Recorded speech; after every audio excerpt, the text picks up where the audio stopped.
When the ice on Squam Lake in New Hampshire is at least 12 inches thick, workers at a rustic resort gather to take part in a winter tradition that's more than 120 years old.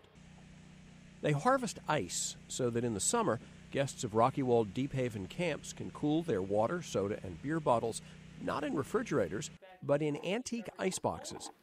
Over on this side right here is where people can put their beverages. It's one of only a handful of places in the country practicing the ritual for commercial purposes. The camp's been around since 1897, and many of the families have been coming for generations. And people here who come here don't like to see much change. They like it to be a simple, quiet place, kind of like going back in time. Ice harvesting from frozen lakes was a big business in the 19th century, but 20th century refrigeration techniques mostly killed it off. Home refrigerators and freezers started replacing ice boxes in the years after World War I. But at this resort, staffers and volunteers can harvest 200 tons of ice over several days in a typical winter. They load it into storage facilities until guests arrive for the summer season. They set up everything yesterday, the ramp. Today we cut out the chute, and the big saw you see there cuts out 16 by 19-inch blocks.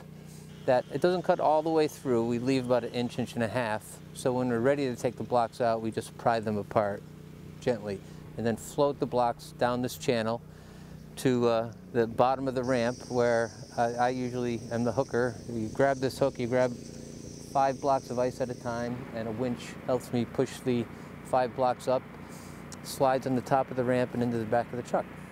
When it's all done, the group collects as many as 3,600 blocks of ice.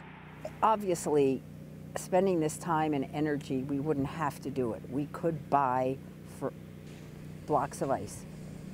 But there's something about the pride, I think, that this place has in still being the place that still maintains that culture, that tradition. It's tradition.